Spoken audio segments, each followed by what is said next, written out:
Hello everyone. So in the last experiment we have conducted with respect to Venturi meter. So today we shall conduct with respect to orifice meter. So it is also one of the flow measuring devices. Okay. So the main difference between the Venturi meter and orifice meter is, so here we will be having the reduced cross section. Okay. So here we will be having a plate.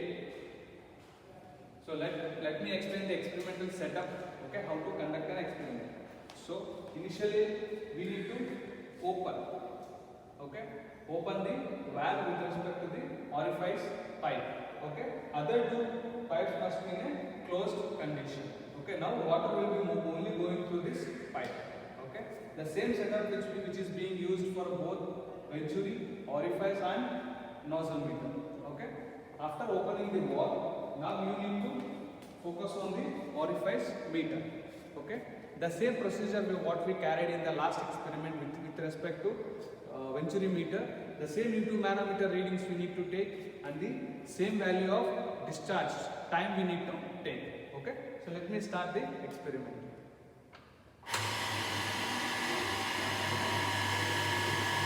Okay, now initial setup, that is we need to adjust the flow rate.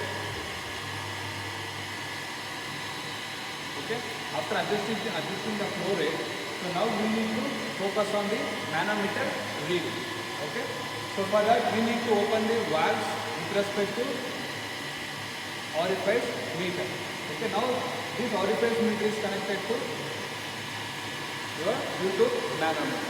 Okay, now to take the value of the reading in terms of H, we need to close the valves simultaneously. So this is the total head difference that we need to take for calculation. Okay. So after that, we need to have a same discharge rate we need to calculate. Okay. So before that, we need to close the butterfly wall of the collecting water tank. Okay. After closing the wall, the water will be rising in this scale. Okay. Similarly, we need to take the reading with respect to 10 centimeter rise of water and the time taken for the water collection. Okay.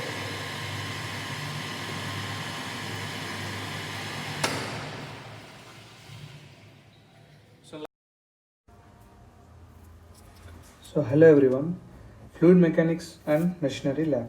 So today we're gonna discuss about the experiment number 2.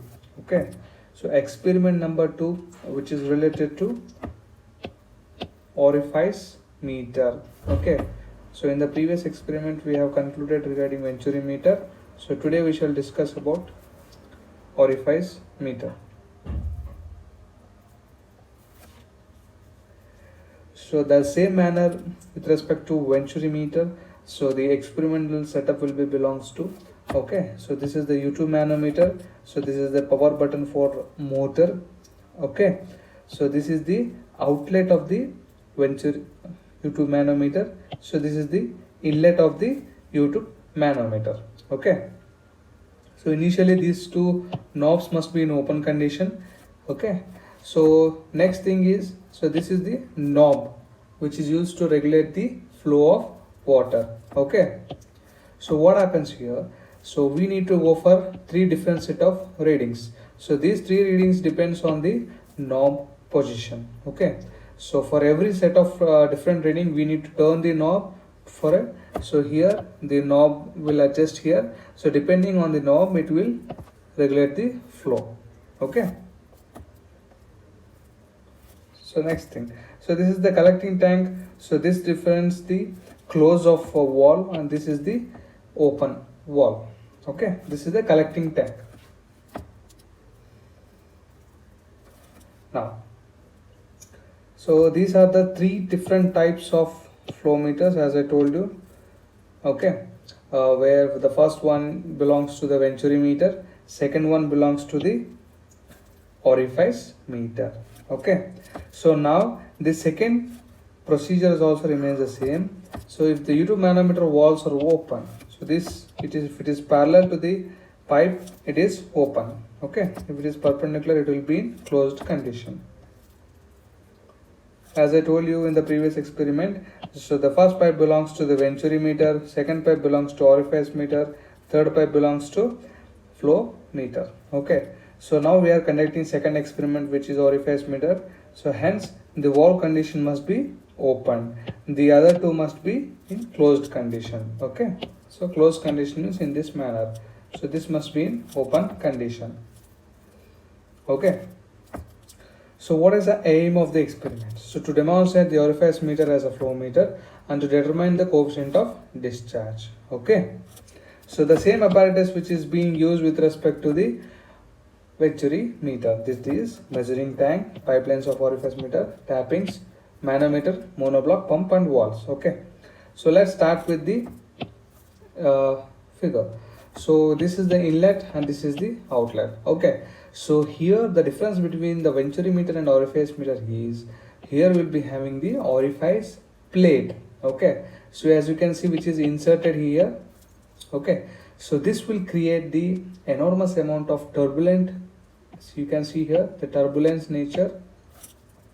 So here the area has been decreased, simultaneously there will be a change in pressure of the flow, since that pressure is denoted using the manometer. Okay, this is U2 manometer.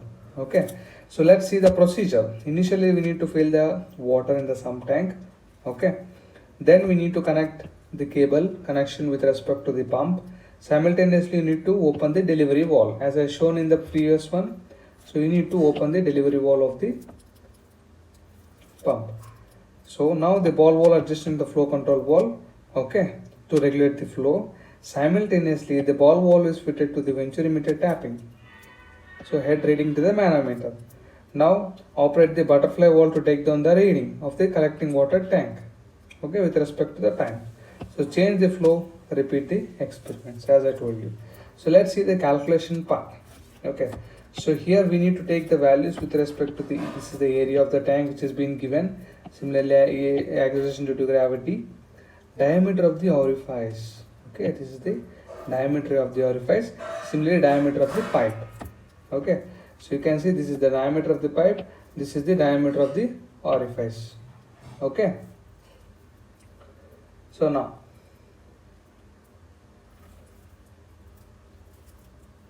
for example, we shall take a basic calculations. Okay, so for example, for a rise in 100, okay,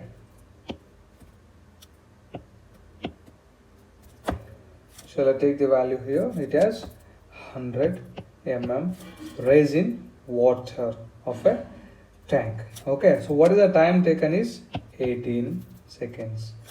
Okay, similarly, what is the difference head you can get is 92 minus 94. Okay, so let me correct it.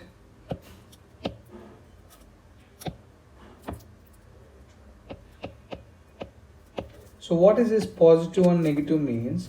As you can see in the U2 manometer, the top one. Okay, so for example, if I draw a U2 manometer here, okay, so there will be a water, that is mercury level. Okay, so if I take a reference from here, so the down part remains as a negative and the top part can remain as positive. So this difference head we need to take, so that difference head we need to add, so you will be getting the value as 186.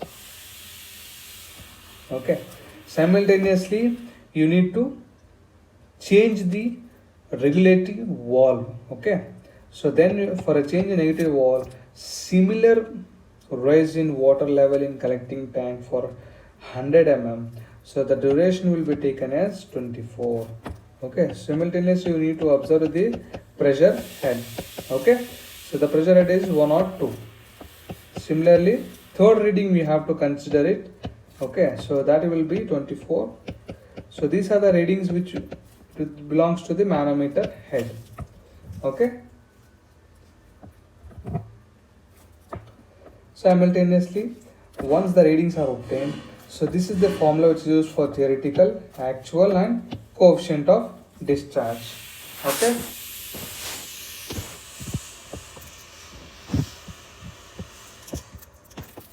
now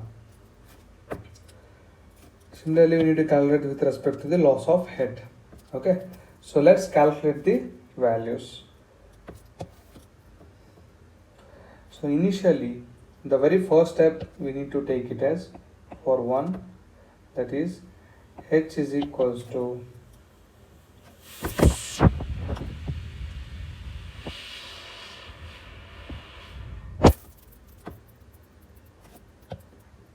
(186 mm). Okay. Now, for this value, we shall have the calculations. That is, QTH is equals to A1 A2 root 2GH divided by, the formula remains same for both venturi meter and orifice meter. Okay, so where A is pi by 4 d square is equals to pi by 4 into 25 into 10 raised to minus 3 square. What is the value of d? D is nothing but the diameter of the pipe. Okay. Similarly A2. So pi by 4 d square. Pi by 4 into d represents the 12.5. What is this 12.5? This is the diameter of the orifice meter. Okay. So we will be getting the two different areas. Okay. So we will be getting here. So just let me adjust this value.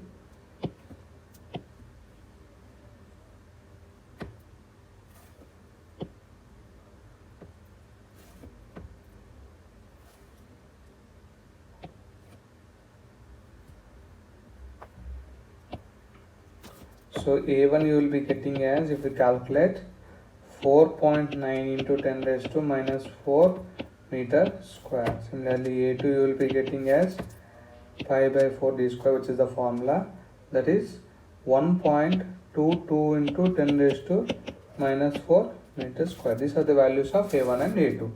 Okay, so the unknown second is H. We need to calculate the value of H. So H is the total head of the pressure head of the U2 manometer. H represents the loss. Okay, so as we have seen the formula in the previous slide, this is the value. So now you have to use the same formula. Okay, so don't use this formula. That is pressure or density of water is directly taken as 1000. Okay. Small h is equals to, so I'm writing the formula, rho hg minus rho w divided by, so initially multiplied by h divided by 1000, that is density of water. Okay, so now small value of h is equals, what is the density of mercury? That is 13600 minus density of water is 1000. What is the value of h? You can see it here, taken it in terms of meters. 186 into 10 to the power of minus 3 divided by 1000. So the value of h is equals to here 2.34 meter. Okay. So this is the value of h. This is the value of A1 and A2.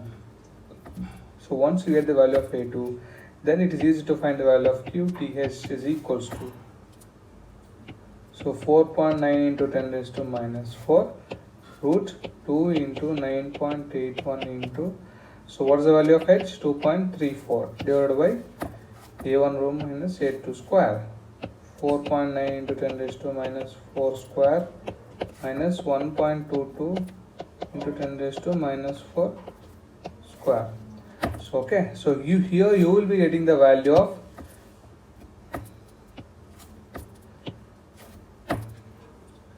QTH1, that is 8.4 into 10 to the power of minus 4 meter cube per second. Okay, so this is the value of for 1, that is H1. You can see here, this is H1, H2, H3. Okay, I'll write in terms of values, H1, H2, H3. Okay, so this is the first step which we have carried with respect to 1, that is H1. Simultaneously, you need to carry forward with respect to H2, QTH2. Okay, you calculate with a similar manner.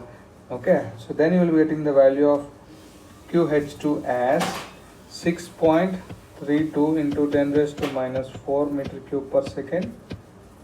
Okay, similarly QTH3, so that is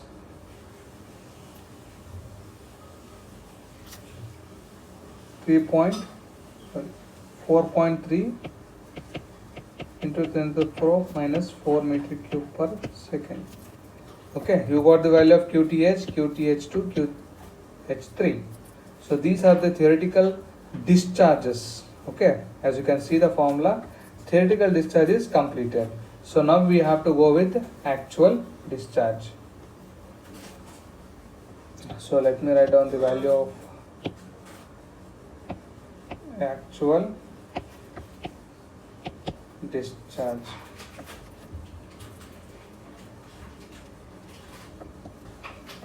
So what is the formula which is used for actual discharge? That is A into R divided by 1000 into T. Okay, A is area of the tank, R is the rise in water level, 1000 into T. T refers the time taken to raise 100 mm of water. Okay, so what is the value of so initially we have to go with actual 1, that is area. 0.12 is the area of the tank. So rise in water level is 100 into 10 to the power of minus 3 divided by 1000 into, so don't take here the value of 100 as into the, because we are already added 1000 in the denominator. Okay, no need to convert into meters. What is the time taken? As you can see in the tabular column, the initial time taken is 18. Okay, so you can add it up 18 here. So you will be getting the value as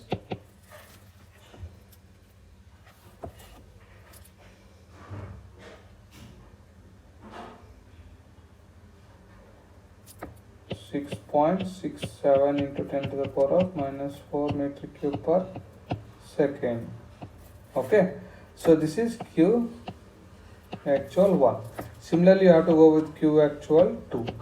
Similarly, you have to go with Q actual 3 by repeating the value of T time, T1, T2, T3. Okay, so then you will be getting the value of Q actual 2 as 5 into 10 to the power of minus 4 meter cube per second. Okay, simultaneously Q3, that is 3.75 into 10 to the power of minus 4 meter cube per second. Okay, so this completes the value of Q actual. So what is the next step? Q theoretical discharge is done, actual discharge is done. Next left is coefficient of discharge. So what is the formula here? Coefficient of discharge is actual discharge by theoretical discharge. Okay, so shall I write here? Coefficient of discharge. So what is the value of coefficient of discharge? That is CD. That is Q actual by Q theoretical. Okay, so let me write CD1. Okay, so what is Q actual 1 here? This one, 6.67 into 10 to the power of minus 4 divided by, so what is QT1? This one, 8.54 into 10 to the power of minus 4. Okay, so by substituting that value, so what is the value what as CD1? That is 0.78. Correct. Similarly, you have to go with CD2. What is the value of CD2?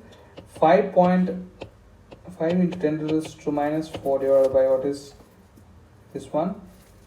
QTH2, that is 6.32. 6.32 into 10 raised to minus 4.